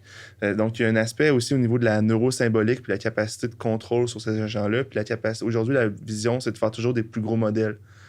Mais le problème de faire toujours des plus gros modèles, c'est que tu as des modèles qui, oui, sont plus généralistes, mais qui sont aussi plus en contrôle. Que s'il y a une divergence par rapport à leur programme, bien, l'impact va être encore plus grand. Ouais. Puis notamment ça, mais aussi... c'est d'un point de vue géopolitique, pour les pays comme le Canada, il y a vraiment quelque chose qui se passe en ce moment parce qu'on on est complètement dépendant de ces géants-là qui s'installent dans l'industrie. Fait que pour moi, il y a quelque chose qui m'anime intérieurement de dire je voudrais participer à ça, puis je pense que j'ai le knowledge pour être capable de jouer un rôle. Nice. Quelconque rôle que ce sera, on verra. Mais clairement, que ce soit avec Epoch ou autre, c'est vers là que je m'en vais, puis je veux contribuer à pas qu'on vive dans un monde dystopique là, où genre, on est tous dans nos VR, comme méta. J'ai l'impression qu'on a divergé un peu. On a surfé vers le Doom, le Doomer. Les Doomer Takes, ça m'intéresse beaucoup personnellement, mais il y a des choses à propos de ta personnalité et de ton parcours individuel à toi qui m'intéressent encore avant qu'on fly sur du sci-fi ou whatever. Au début, t'étais, comment qu'on t'appelle? Un scientifique, un académique, un praticien du savoir? J'étais dans l'académie, on va dire. Bon, t'avais ce profil-là, t'as voulu devenir entrepreneur, t'es devenu entrepreneur, t'as embauché des gens, t'as levé du financement, puis là, tu continues de vendre ton modèle et le SaaS qui vient avec. Qu'est-ce que t'as appris le plus, mettons, comme CEO, comme founder qui doit construire une compagnie? Y a-tu une leçon qui ressort de genre, hey man, au début, j'étais de même, puis à cette heure? Oui, clairement. Je pense que d'un point de vue de ma capacité de vulgarisation, ça a été un impact majeur pour moi parce que tu es habitué de parler à des académiciens, tu viens d'un milieu académique, puis là, tu dois expliquer des choses à du monde qui sont vraiment pas techniques. Puis ils sont techniques dans leur domaine, on va dire comme ça. C'est un autre domaine complètement ultra spécialisé. Puis ça a été comme s'il y avait un fossé de compréhension entre les deux qu'il faut que tu arrives à combler. Premier point. Deuxième point, c'est la capacité de t'entourer des bonnes personnes. Puis je dirais qu'il y a le takeaway, c'est qu'il y a les vraiment meilleures personnes, là, on va dire de 1 à 10, ça serait des 8 et plus. Eux, il faut les garder proches, puis il faut les récompenser, puis il faut vraiment les motiver. Il y a le problème après ça, en bas, c'est pas si pire quand ils sont 5 et moins parce que tu peux t'en débarrasser. Mais le problème, c'est entre 5 et 8. Là, on parle d'une échelle sur 10 de, mettons, qualité, impact, personnalité, tout confondu. Tout confondu. C'est juste une image qu'on peut vous laisser. C'est à vous de juger c'est quoi votre intuition sur le chiffre d'une personne qui vous vient en tête. Là. C'est bon. Mais sans donner des critères réels. 10. Mais exact, merci. Oh fuck. Ce que je dis, c'est les pires personnes parce qu'en fait, c'est des personnes qui, même si sont. Sûr à 5 ou 6. Ouais, 5, 6 ou 7. 5, 6, 7, OK. Ouais, même, je dirais 6, 7. C'est du monde qui sont super humains potentiellement, puis tu vas peut-être les aimer beaucoup d'un point de vue humain. Genre, c'est correct parce que il y a la business puis il y a la vie, là, genre, c'est deux affaires bien différentes. Mais le problème, c'est que tu vas les garder parce que tu dis, OK, ils sont moyens, ils font la job. Mais le problème, c'est que ça va vraiment faire mal à ton entreprise. Puis ça va te ralentir, ça va prendre du temps. Puis genre, en bout de ligne, ce monde-là, peut-être qu'ils seraient même meilleurs ailleurs où est-ce qu'ils vont s'accomplir. Puis c'est ça aussi que le mindset que tu dois avoir parce que ça, c'est la philosophie que j'ai appris un peu trop tard, c'est hire slow, prends ton temps avant d'embaucher, puis fire fast. Ça veut dire, hésite pas avant de renvoyer parce que si tu as des doutes, c'est vraiment pas la bonne personne. C'est le genre de chose qui est théoriquement, conceptuellement facile à dire, mais dans la pratique, l'affaire la plus dure. C'est difficile. Il y a j'écoute beaucoup de funders qui ont des gros succès aux États-Unis, des grosses startups en tech et tout. Ils disent toutes la même chose. C'est ce qui va permettre la survie d'une entreprise, c'est qui t'es early employee. Ouais, absolument. Puis, toi, mettons, c'est quoi qui est le plus tough à propos de travailler avec toi comme founder ou CEO? Il y a deux affaires. La première affaire, c'est que je suis... comme j'ai un cerveau qui va très, très vite en général. Genre, puis qui peut parfois passer... Comme, OK, ça, c'est réglé, on s'en va là-bas. Puis il peut aller très, très vite. Puis des fois, le monde, ça va faire que, genre, dans les employés, ils suivent pas. Puis là, ils se sentent décalés. Puis là, ils ont l'impression que je passe du coq à l'âne. Je suis comme ça, c'est réglé depuis longtemps. Ouais, je peux comprendre. Fait que ça peut-être un peu le TDA, mais genre, en fait, ça fait que des fois, je trouve que ça va pas assez vite. Puis des fois, quand le monde comprend pas, je suis comme... Je dis pas crise de cave, mais genre, je le pense. Je comprends. Tu deviens un peu impatient? Ouais, exact, genre... c'est ça. OK. Fait que je trouve que je travaille avec ça, avec ma blonde aussi. Alors, mais c'est correct, je pense, d'être conscient, justement, des traits qu'il faut qu'on améliore pour être des meilleurs leaders ou whatever. C'est vrai que... Puis, t'as parlé de ta blonde, fait que ça me fait comme accrocher sur quelque chose, genre... Tu m'as dit offline que c'était une game assez présentielle, assez genre humaine de vendre ce genre de modèle-là au genre d'entreprise que tu vois, puis que tu voyageais beaucoup à cause de ça, entre autres. Ça a-tu un impact sur genre ton couple, ta santé mentale, ta santé physique, de voyager tout le temps, d'être décalé au Japon la nuit? C'est sûr que ça, c'est un constant apprentissage. Je pense que plus que tu avances, je suis meilleur que j'étais quand j'ai commencé, puis je vais devenir meilleur dans le futur. De bien manger, continuer à faire ton sport parce que tu es trop stressé. Moi, quand je suis trop stressé, je retravaille encore plus. Fait que, puis aussi, continuer à prendre des marches, passer du temps. Des fois, genre, je chippe la marche du chien, je devrais pas, mais c'est... après ça, on le paye, dans le sens que il est tannant, mais genre, tu sais, je pense que ça, c'est sûr et certain que ça a un impact. Puis d'apprendre à jongler entre... tu sais, souvent, quand tu es un fondateur, tu es tellement prêt à tout donner pour ton entreprise, tu as l'impression que tu utilises la corde puis continuer, c'est ça qui est vraiment le bon, mais en réalité, quand tu te rends compte que te reposer avec ta blonde, puis passer du temps en famille, créer des liens, genre aller visiter des affaires, prendre du temps off, c'est fucking bénéfique pour ton entreprise. Absolument. Puis genre ça a pris du temps aussi pour moi à le comprendre. Le fait que je voyage beaucoup, c'est sûr, certain que quand je pars, c'est des 3 jours là, fait que je pars pas non plus des longues périodes. Jamais plus que 4-5 jours en général quand je pars, puis je reviens, puis ça, je reste une bonne semaine, puis je repars. Fait que je suis pas... je suis quand même présent beaucoup à la maison, puis le fait qu'on travaille à la maison fait que j'ai toujours un temps pour aller dîner. Ou même si elle m'amène un lunch une fois parce que j'ai pas le temps, mais genre le soir, il y a toujours un moment dans la journée où ce qu'on dit, soit on déjeune ensemble, soit on soupe ensemble, mais on prend du temps pour le faire ensemble parce que c'est tellement le plus important et tout. Puis tu sais, je n'aurais pas tout fait ce que j'ai fait jusqu'à présent. Puis je pourrais pas continuer aujourd'hui si elle était pas là avec moi. Parce que c'est un support inconditionnel. Autant que moi, dans ses projets, elle étudie en psychologie pour devenir psychologue. Nice. Genre, je la supporte autant. Puis je pense que ça, c'est tellement quand tu trouves quelqu'un comme ça, là, genre, derrière toute grande personne, il y a une autre grande personne, là, pour le non-genré. Le dégenré, hein. Mais je pense que c'est vraiment vrai. Ça me fait sourire, man. Ça me fait penser à ma blonde. On a une dynamique similaire. C'est tellement la meilleure chose. Hein. C'est un avantage compétitif. Exact. Tu parlais d'avantage compétitif. Là. Ça en est un.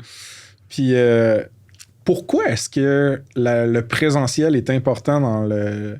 closer ce genre de deal-là? C'est-tu juste de par l'ampleur de ces deals-là que c'est pas le genre d'affaire que tu closes sur Zoom? Je pense que c'est bien plus simple que ça. Là. Je pense que c'est genre... Il y a toi qui offre ton affaire, puis il y en a des dizaines d'autres. OK. Tu vas choisir lui que t'aimes bien. Ouais, OK. C'est vraiment juste ça. Puis genre, lui, t'as bu des bières avec ou que t'es allé voir un show au Cirque du Soleil avec, t'as bien plus de chances de closer avec lui parce que tu te dis, hey, j'ai du fun. Fait que quand que je vais l'appeler dans mes meetings, on va faire ma patente, ma business, je vais avoir du fun avec. Genre. C'est classique business, là, genre. Mais c'est comme ça que ça fonctionne. T'es ouais. pas là pour faire des pots de vin, là. T'es juste là pour genre, créer des relations humaines puis avoir un peu d'entre-gens, être respectueux puis de montrer que tu cares about l'autre personne en lui posant des questions sur qu'est-ce qu'elle aime, qu'est-ce qu'elle fait, puis genre, c'est quoi ses buts dans la vie, n'importe quoi. Puis genre, tu comprends la personne, t'es apprécié, tu fais une couple de jokes. Genre, c'est important, genre, parce que ça crée des relations humaines. Puis après ça, lui, il va se dire, bon, mais j'ai ce gars-là, j'ai ce compétiteur-là. Lui, il a pris la peine de venir me voir. Genre, on était super ensemble, on a passé une belle soirée. Je me rappelle qu'il genre, il est allé au Japon avec sa blonde, puis il a trippé. Je sais pas, ça fait vraiment une grosse différence. Je te feel, man.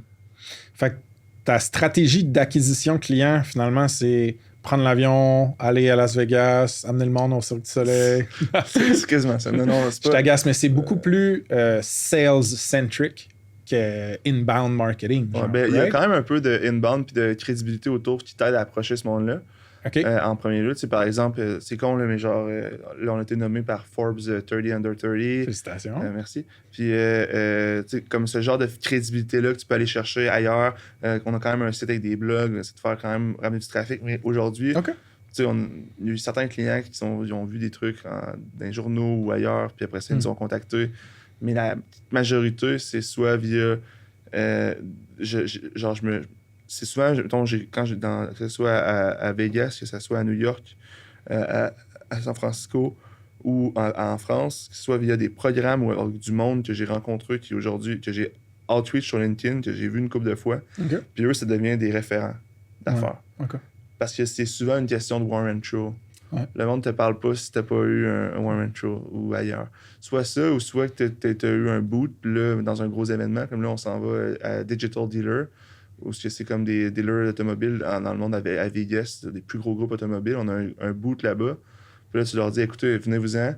On a un show du Cirque du Soleil. Venez-vous avec nous certains que tu choisis dans ton échantillon.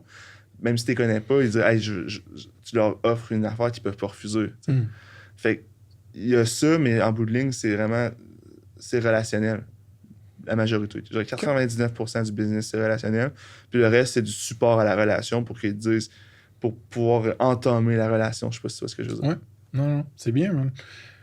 Est-ce que embaucher des gens quand tu es une startup de AI comme toi, il y a des grosses différences avec une startup SaaS, tu penses? Genre, c'est-à-dire, embaucher un... c'est quoi ton titre, là? CEO en ce moment, mais... Non, excuse. Dans quoi t'étudiais? En neurosciences cognitives computationnelles. Bon, un gros mot, là. Un gars de maîtrise ou de doctorat ou une femme de maîtrise ou de doctorant en neurosciences computationnelles, est-ce que t'en as besoin de plein de ça ou t'as besoin genre de 2-3 puis après ça, c'est juste des web devs ou des... Ouais, ben en fait, ça dépend parce qu'effectivement, nous, moi, j'ai un bon...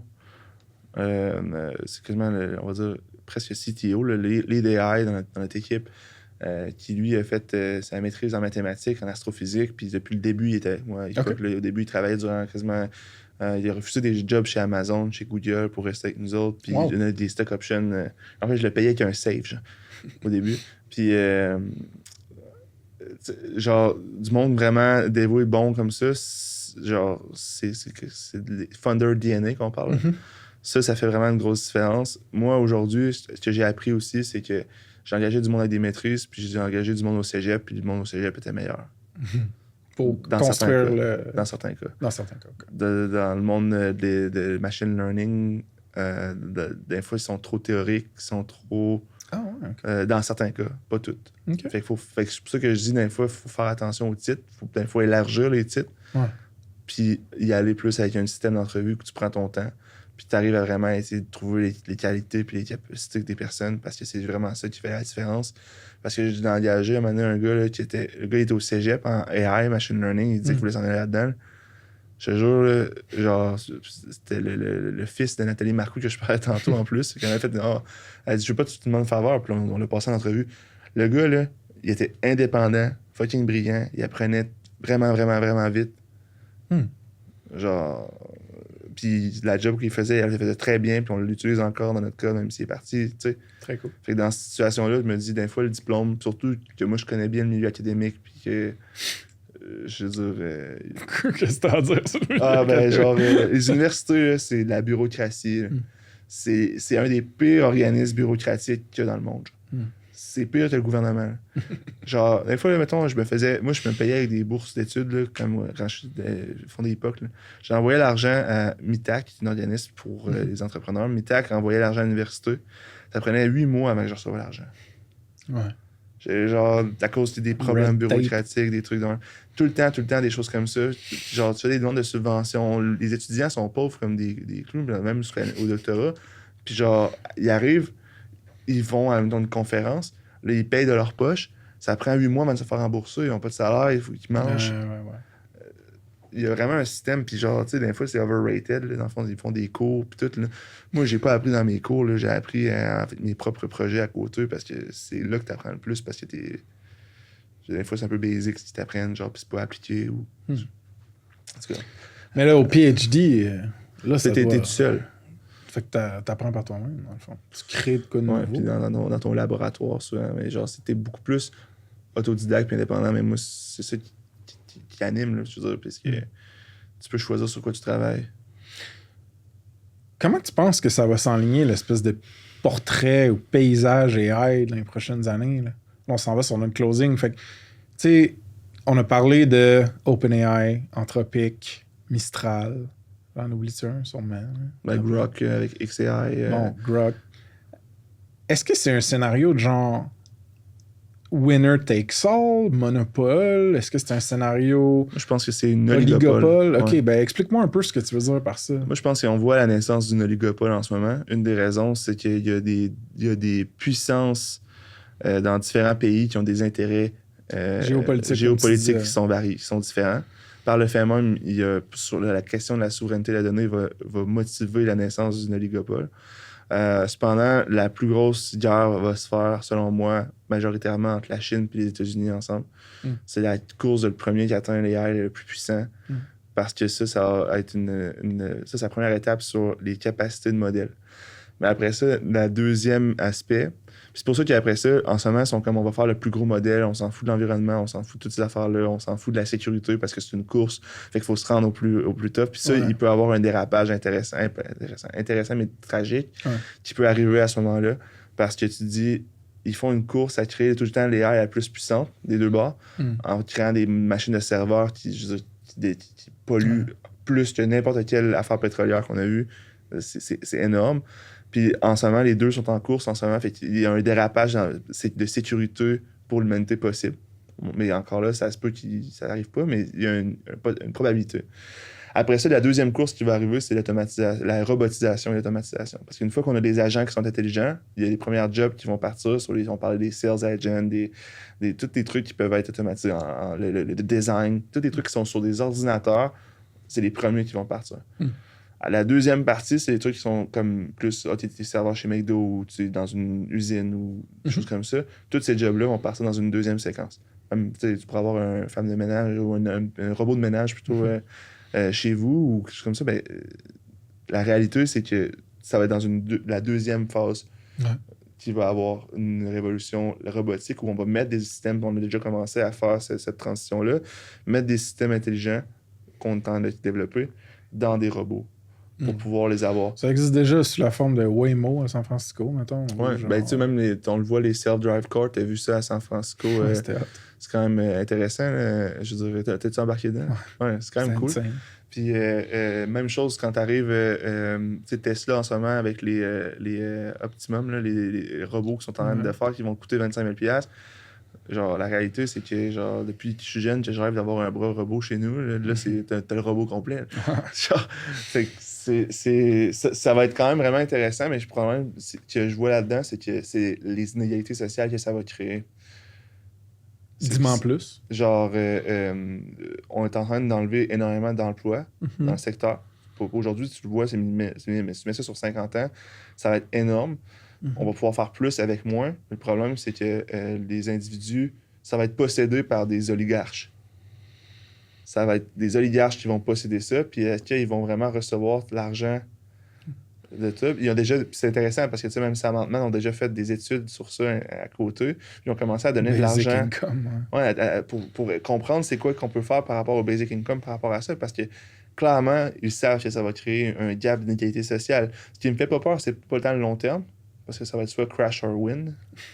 C'est la transition entre les deux, où il va y avoir plusieurs jobs. C'est pour ça que je pense que ça va prendre des leaders qui travaillent dans des compagnies ou une distribution dans le marché aussi sur plus de l'IH potentiel, mais certainement des compagnies de AI qui sont plus aware d'un point de vue de la responsabilité sociale, autant au niveau de l'environnement que de la société, la capacité de créer des modèles qui sont plus contrôlables, plus performants, puis aussi d'avoir un plan clair pour empêcher la création d'inégalités sociales durant les périodes de transition. Et non pas dans un moment où tu as des fonds infinis. Genre. Laisse-moi tenter de prendre la position de l'avocat du diable. Est-ce que, de par la nature de destruction créatrice du capitalisme, ces innovations-là, même si on passe par une transition difficile, elles vont somehow, somewhere, créer des nouvelles opportunités de travail, au même titre que, bon, c'est sûrement pas mon meilleur argument pour mon case, mais genre, au même titre qu'il n'y avait pas d'influencer avant. Mais là, depuis il va certainement y avoir une transformation du monde. Mais moi, ma théorie par rapport à ça, en fait, c'est qu'il y a une des seules choses qu'on peut pas... tu sais, mettons, tu pourrais dire, OK, on va faire du art, genre, tu peux le faire, mais le fait d'associer quelque chose de mercantile ou de capitaliste ça fera pas de sens. Ou moins de sens, parce que tout peut être fait par AI. Mais moi, ce que je pense, c'est qu'il y a une chose qui peut plus ou moins être remplacée, puis c'est la communauté, puis le sens de la communauté. Ce qu'on va voir arriver, je pense qu'il va y avoir de plus en plus de communautés qui vont potentiellement se créer, qui vont vouloir soit devenir indépendants ou autonomes dans leurs trucs. Et il va y avoir des religions peut-être qui vont apparaître, où il va y avoir un retour du moins vers cette chose-là. Pour moi, ça, c'est sûr et certain que on va voir émerger des choses comme ça. C'est le contact, les connexions, l'espèce de créativité humaine qui sera pas remplaçable. En fait, je pense que même si ça remplacerait, il va y avoir du monde qui va interagir avec des robots comme si c'était les humains. Il y en a déjà là, qui font ça avec des AI girlfriends. C'est assez bizarre, là, mais genre, la réalité, c'est que ça va arriver, ça. Puis tu te dis, ils se sentent seuls. Genre, tu sais, j'arrive du Japon, là, genre, il y en a du monde, tu te dis clairement qu'ils ont une AI girlfriend. Là. Ils sont aliénés, ils sont isolés. Ils sont tout seuls, puis ils vont dans des cafés made coffee. Là, avec Dis-moi, c'est quoi? Je connais pas ça. C'est genre c'est vraiment bizarre. mais c'est des monde habillés en maid, puis on a des cafés, puis genre, comme il y a des messieurs célibataires de genre 50 ans, ils vont là, genre. Puis genre, ils sont dans un truc, puis genre, le gars, il a eu son gâteau parce que ça faisait comme 2000 fois qu'il y allait. Attends. Mais c'est comme un maid, mec... genre une personne qui fait le ménage. Ouais, comme ils ont les habits de maid, genre, puis c'est des filles qui sont dans le bar, puis tout, là. Mais c'est comme, tu sais, des enfants, puis tout, c'est pas dans un bar, c'est un café. Puis genre, mais le monde, ils vont là, puis c'est comme leur point social, ils payent, dans le fond, pour parler à une maid, il y a rien de sexuel, là, c'est juste... Ils vont là pour parler à une maid, à quel point ils se sentent seuls, à quel point ils ont besoin de ça. C'est sûr et certain qu'il va y en avoir du monde qui vont passer par les AI pour créer une connexion qu'ils ne retrouvent pas pour se sentir moins seuls. Mais je pense qu'il va y avoir quand même du monde qui vont se révolter. Une contrebalance. Ils vont se révolter, ils vont vouloir aller dans une communauté, créer ce lien-là. La famille, tu sais, créer ta famille avec ton enfant. Mais l'affaire, c'est qu'une communauté, puis des connexions humaines, ou même la peinture que tu fais, ça paye pas le bill. Non, exact. Genre, économiquement parlant, là, l'espèce de transition où est-ce qu'il reste, genre, tu vas enlever un pan de jobs, puis tu les remplaceras pas comme ça. Exact. C'est ça le problème. C'est ça exactement, puis c'est pour ça que, pour moi, il y a vraiment... Ça va passer par des entreprises qui sont plus responsables, qui vont créer des plans potentiellement avec le gouvernement pour arriver à créer soit un minimum income, minimalement. Genre, est-ce que c'est la solution? Je peux même pas te le dire en ce moment. Mais je sais qu'il va y avoir une crise transitionnelle. Ouais, exact. Puis je sais, puis c'est pour ça qu'ils ont commencé à le faire sur du monde. C'est quoi l'impact de donner du minimum income à du monde? C'était pas top, là, il me semble, les résultats de l'étude qu'ils ont faite avec Hoffman. Moi, personnellement, je pense que la meilleure solution, ça serait de choisir des trucs qu'on ne veut pas remplacer pour laisser le sens au monde. Ah, ben c'est ça. Ou Le faire sens une d'identité transition puis dans de la perte de valeur. sens. C'est ça, parce que dans le fond, trop fort. c'est une perte de sens. Là, t'as plus de le meaning, mais genre, il y a un moyen où ce que tu dis, je peux faire quelque chose, mais je le ferai pas parce que genre, je vais enlever le sens à quelqu'un. Ça a aussi une valeur. Puis, tu sais, enlever tous les emplois qui sont plus dégradants ou qui font moins de sens, puis de reconvertir ce monde-là. Mais je pense qu'il doit y avoir un plan de reconversion ou At scale. at scale, puis il y a des choses qu'on devrait décider de ne pas, Ouais. de ne Genre, pas automatiser, de ne pas On remplacer. juge ça sacré, donc on l'automatise pas, on le AI pas, on le... D'autres, Peut-être. j'ai été interviewé C'est- par un finissant au MBA là, qui fait un projet de recherche sur l'impact du AI puis plein d'affaires. Puis il me parlait de mes craintes justement. Puis j'en ai parlé dans une infolette qui va être sortie là, d'ici à ce que ça sorte. Puis je disais, man, on a déjà de la misère à se frotter aux autres, à se frotter à des points contradictoires aux nôtres, à accepter la différence. On est de plus en plus, via les feeds qu'on consomme, comment dire, on a une hyper-personnalisation de notre expérience numérique qui se fait. Plus, on n'a plus accès aux nouvelles comme avant aussi. Exact. Tout s'en va dans ça. C'est digéré. Genre d'aliénation globale. Exact. Puis ce que je disais au gars, je dis une des affaires, puis tu sais, ça s'est déjà fait ça avec la génération d'innovation technologique qui sont les médias sociaux, mettons, puis les algos qui power ces choses-là. Moi, ce que je dis, c'est, man, si l'AI peut, nous connaître mieux, trop même peut-être, puis 2, générer n'importe quoi qu'on veut, man, on va pouvoir juste être dans notre propre monde tout seul, puis on n'aura plus jamais l'incentive de connecter avec d'autres mondes. C'est vrai, c'est un problème. Puis je pense qu'on le voit déjà là, indirectement. Parce qu'ils veulent tellement avoir ta donnée, ils veulent tellement t'attirer sur leurs choses. Parce que dans le fond, la réalité, ce que Facebook vend, c'est de la pub. Mais ce que Facebook vend réellement, ce que Google vend réellement, c'est nous autres. C'est notre donnée. Ouais. C'est ça leur business model, c'est de vendre de l'humain. C'est genre... Puis la réalité, c'est que par le fait même, s'ils veulent continuer à pousser leur business model, ils vont genre vouloir continuer à le tendre vers ça. Ils disent, regarde, on va le faire avant la Chine, parce que la Chine, s'ils le font, ils vont vous contrôler. Mais dans le fond, ça reste c'est le même principe. Puis genre, il y a une aliénation sévère là-dedans. Là. Genre, je sais, j'ai fait moins de médias sociaux pendant que j'étais au Japon. Je le sens. Genre, que tu te sens mieux dans ta tête. Genre, que comme... C'est fou raide, là. Ouais. Alright, sur cette note super positive. pour une note positive, par contre, après la transition, je pense qu'il y a du monde, puis pour ça qu'en parlant, puis en mettant la discussion sur la table, je pense que le monde doit en parler, doivent communiquer, parce que c'est ça qui va faire qu'il y a du monde qui vont prendre le lead, puis qui vont vouloir. Tu sais, moi, je en parlais tantôt, je disais, que ce soit avec Epoch ou sans Epoch, je sais que dans la vie, moi, je veux contribuer à ça parce que je sais que c'est le prochain grand défi. Je sais pas, je pense pas que je peux changer, prendre tout ça sur mes épaules, mais je pense que je peux contribuer d'une manière ou d'une autre. Je vais m'arranger pour le faire. Ouais. Je pense que le monde devrait quand même avoir ce mindset-là. Puis après ça, je pense qu'il y a quand même un impact positif potentiel de l'intelligence artificielle, mais je pense que ça devrait tourner l'intelligence artificielle à la place de... Tu te dis, elle nous connaît potentiellement mieux, mais si elle arrivait à nous rendre meilleurs, à arriver à nous mieux nous connaître. Puis c'est changer comme la caméra de bord. Puis je pense que tu sais, je peux parler. Mais c'est parce qu'il faut qu'on y programme des sets de valeurs, puis c'est quoi être meilleur, tu comprends? Puis là, on s'en va dans le philosophique. Mais je pense d'un point de vue philosophique, puis on rentre pas là-dedans parce qu'il faudrait quand même un bon 20 minutes au moins pour expliquer la ligne de ma pensée. Mais je pense qu'il y a des valeurs fondamentales qui peuvent être trouvées, qui ne sont pas associées à des valeurs plus haut niveau, mais des choses qui doivent être protégées à tout égard. Puis, notamment, dans la philosophie existentielle, il y a vraiment beaucoup d'aspects là-dessus, sur le retour sur l'être, sur la capacité que le monde a à trouver leur propre sens intérieur, puis arriver à trouver leur propre sens, être dans le non-jugement, puis l'acceptation de commenter, puis la capacité aussi de prioriser les deux choses que tu peux pas douter, c'est-à-dire qu'il y a quelque chose qui nous entoure, on peut le connaître, puis qu'on arrive à mieux le connaître si on arrive à partager cette connaissance-là avec les autres.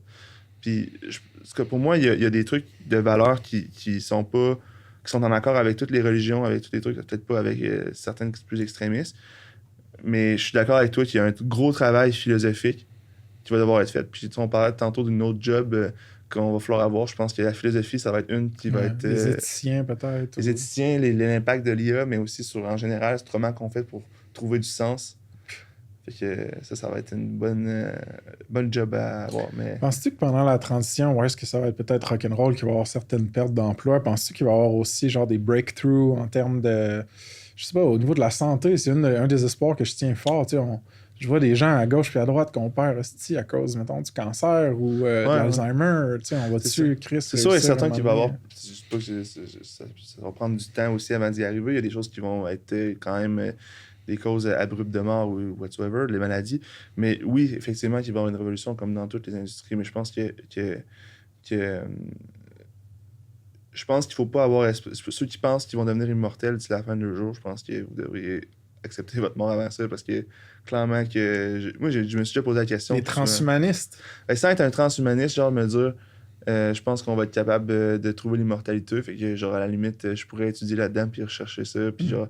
Puis je me suis toujours dit, ouais, mais en même temps, comme les probabilités que ça arrive, genre, pis là, tu fais face à ta mort ou tu perds un proche, genre, t'es mieux d'avoir une meilleure relation à la mort à la place. Puis je trouve qu'il y a aussi la mort fait aide pour le sens, dans le sens que, tu sais, une fleur, là, si c'est une fleur en plastique versus une belle fleur orchidée, là, laquelle tu vas trouver la plus belle? La vraie, mais c'est parce qu'aussi, elle a une éphémérité qui fait qu'elle est belle maintenant. Puis les Grecs avaient vraiment cette mentalité-là de dire... c'est pour ça que les dieux descendaient sur Terre pour coucher avec des mortels.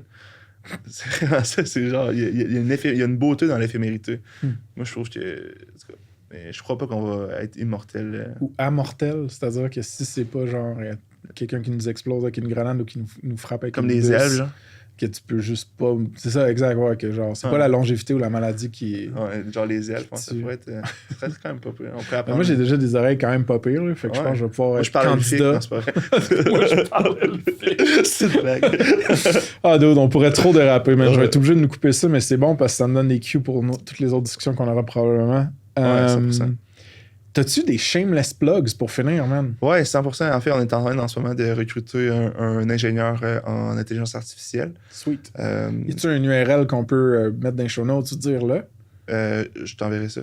Parfait. Parce que je t'enverrai l'URL pour mettre dans les show notes. Puis c'est ça, fait que ça, c'est vraiment une belle opportunité pour se joindre à une équipe qui veulent révolutionner le monde. Puis en plus, d'autre côté, si vous connaissez ou si vous avez une compagnie vous-même, vous êtes dans une compagnie qui dépense beaucoup en publicité, en design, on peut aider à enlever le pixel fucking des designers. Ça veut dire faire plus de créativité qu'est-ce qu'ils aiment, puis moins faire le changement de pixels un peu plate, puis de faire de meilleures prédictions aussi du retour sur investissement publicitaire. Très cool, mon gars. Merci pour ton temps et ton knowledge. Ouais, merci à toi. Take care.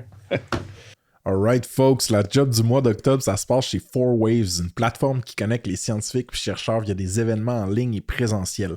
Même la NASA et Stanford leur font confiance. 4Waves cherche une personne en développement front-end, stack moderne, team de talent, remote first et salaire compétitif, mais surtout un SaaS à succès d'ici qui a le vent dans les voiles big time. Check l'offre d'emploi et mon entrevue avec le CTO Gabriel Robert sur saspace.com/lajobdumois avec un S. Alright folks, gros shout-out à SAS.Group, notre spotlight partenaire d'octobre. SAS.Group, c'est une compagnie de portfolio qui achète des SaaS pour les faire grandir, pas pour les flipper ASAP. Ils visent des B2B SaaS qui sont bootstrapped, horizontaux, entre 2 à 10 millions de ARR. Super founder-friendly, tu peux dérisquer puis continuer d'opérer la business ou faire une sortie plus rapide. Il y a des deals qui se closent en 2 mois, puis ils fournissent la valo tôt dans le processus. Check out mon entrevue avec Anna Nadena sur saspace.com/partenaire avec un S/SAS-group. Félicitations, vous vous êtes rendu jusqu'à la fin de l'épisode et vous méritez maintenant l'outro custom de Frank. J'ai une coupe de call to action. Ça se passe, c'est une business d'amour. On met de l'effort, de l'énergie, de l'argent aussi. Si vous voulez nous aider, il y a un paquet de trucs que vous pouvez faire. First, on investit beaucoup dans l'infolettre. Donc, chaque semaine, je fais des éditoriales où est-ce que je creuse dans un sujet puis je me gêne pas de dire les choses comme elles sont. Vous pouvez vous abonner sur le site web, saspace.com, il y a l'onglet infolettre, puis il y a aussi la call to action box à la fin de la page d'accueil. Donc, checkez ça. Sinon, si vous avez un SaaS au Québec, vous pouvez l'inscrire à notre index. SaaSpace.com, il y a un gros bouton mauve, ajouter votre SaaS. Il y en a plus de 300. Si vous suivez pas déjà le pod, allez le faire sur Spotify, Apple Podcasts, sur YouTube. Puis si vous pouvez nous laisser un review, ce serait vraiment smart. Ça nous aide à être plus découverts. On a un job board aussi. Si vous voulez poster une job ou trouver une job en SaaS au Québec, SaaSpace.com/emploi avec un S. Un gros merci à tous nos partenaires certifiés qui financent et supportent beaucoup Ça se passe. Vous avez Léviat Légal pour tout ce qui est avocat, droit, besoin dans ce genre-là. Le Chiffre pour finance, fiscalité, comptabilité. Baseline pour tout ce qui est accompagnement en AI. Vous avez Coveo, un employeur certifié qui offre des carrières de feu dans un scale-up. Fait que merci à ce monde-là encore une fois. On fait aussi des événements en présentiel très cool, souvent presque tout le temps sold out. Vous pouvez nous suivre sur Eventbrite pour être au courant de ça, ou on en parle sur le pod aussi. Et puis finalement, last but not least, suivez-nous sur les socials, donc LinkedIn, Instagram. C'est là qu'on poste toutes les nouvelles sur la compagnie, mais le nouveau content qu'on fait aussi au niveau du pod, des events, etc. Fait que c'est ça. Merci d'avoir écouté jusqu'à là. Cheers!